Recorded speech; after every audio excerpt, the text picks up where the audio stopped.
Here, upper trapezius. Jeez, wrong page. Upper trapezius. Alright, the way we did the upper trap is try to have them protract the shoulder a little bit.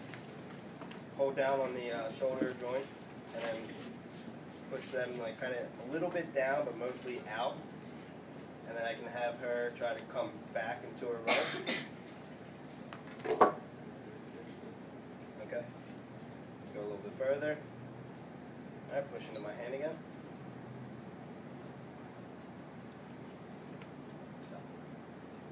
Okay, so in this case, let's see, Jared's really working on that kind of frontal plane motion, side to side, right?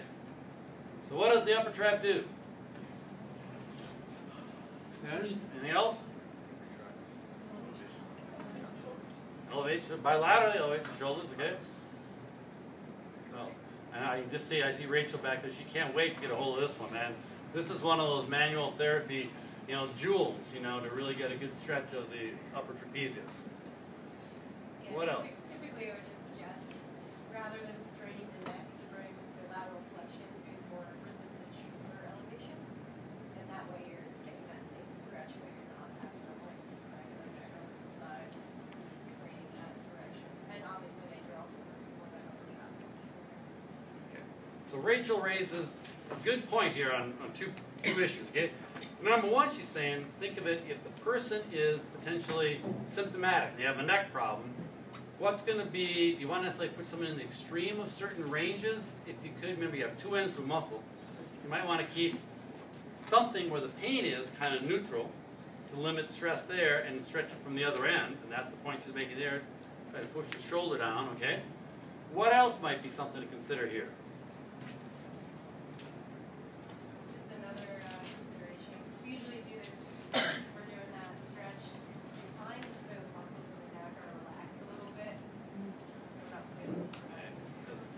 In this position, what has to happen? What does Becky have to do here?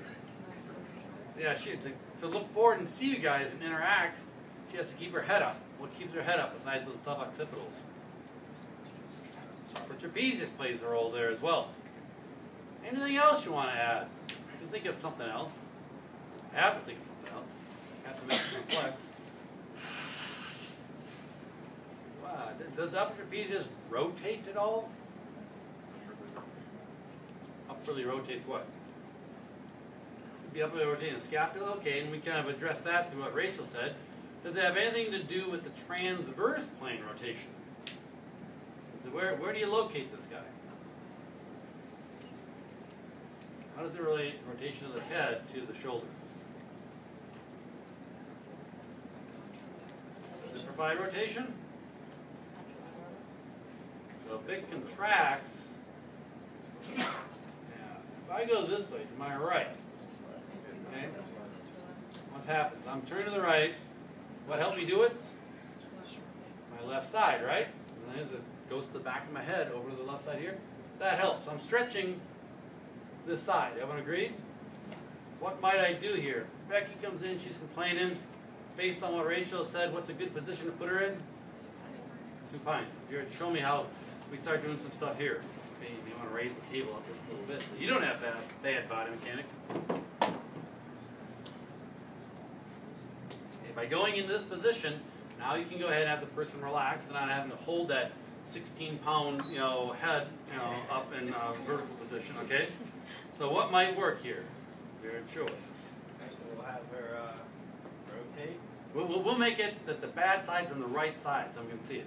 Okay. We're stretching the right side toward the. Stretch the right side by having her turn her head to the left, and then I'll have her push up with her shoulder into my hand. Everyone agree with that? I like the side bending part. The rotation, though. Are you stretching the right side or the left side this way? I guess we're stretching the wrong side here. Yeah. So. There There we go. Okay. Yeah, that's it. Now we'll stretch that side, and now you can go ahead and bring it back over. side bend. Oh yeah. I don't want you to go into too much of a. Here. Start out this way. Keep the chin tucked first of all, right? Tuck the chin. As you tuck the chin, push the spine more in neutral, right? Very good thing to do, right? You like that, okay? But because these guys are back here, they work for extension. I tuck the chin, flatten the neck. What does that start to do right away? Stretch. Okay. So I start to stretch there. I go ahead here. I can side bend away and rotate which way? Forward, like this. Okay? And as long as it's not causing trouble right there, now I've got this guy nicely stretched out. I can go ahead and you'll see people do one of these things. Well, they'll go to this position. And now what I'm asking, just to have the person come back to that starting position. Okay, go ahead, come back. You notice any troubles, any problems, any stretching? Relax. Okay, but I'm using all three rotational planes to provide that type of stretch. What type of patient, one second, what type of patient would you do this with as compared to some of you wouldn't do this with? We just had shortening of the muscle and there's some musculoskeletal pain there, but no neck troubles. Good or bad? That sounds all right there, okay? It's when you get into a problem potentially with some of the little joints in the neck and some of the other smaller considerations there, you may not want to start superimposing all these types of multiplanar motions of side bending and rotation. You may want to keep them in neutral and just as Rachel said, apply the resistance down at the shoulder area. All I'm trying to do is separate the two ends as far as possible by using all three planes for movement. Okay. Matt first, you had a question?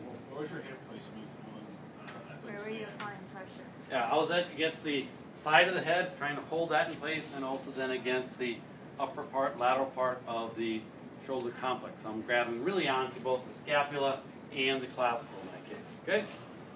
But again, patient comfort will play a role there. Was that your question too, Melissa? Yeah. Okay. Do you like just position your head the way it was supine? Okay. Like just sitting or? Just supine. Well, here's what I'll do. I'll do it this way. Sometimes home exercise program, you want to stretch upper trap. Tell someone to go against the wall. Like this, okay? Put your head against the wall. Okay. Well, you can do that, okay? Put your head against the wall here, okay? Tuck that chin. Keep your head against the wall. You can't start tucking the chin leaning forward because that's flexion. What I want to do is flatten things like this. You feel it starting to stretch a little bit. Oh, look at that already. Okay. Now, we're working on the right side here, okay?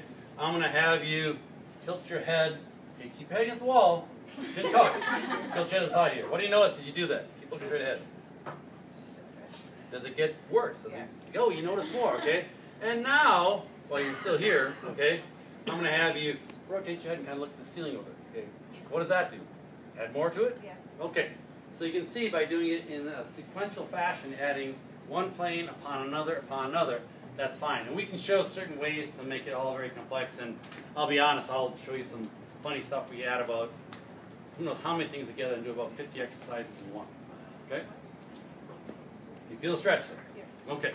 Anything else to add, guys? We good? Okay. Other group, you guys have anything different to say on that? Probably should let you guys talk first. Who was that? That was 8? That was it?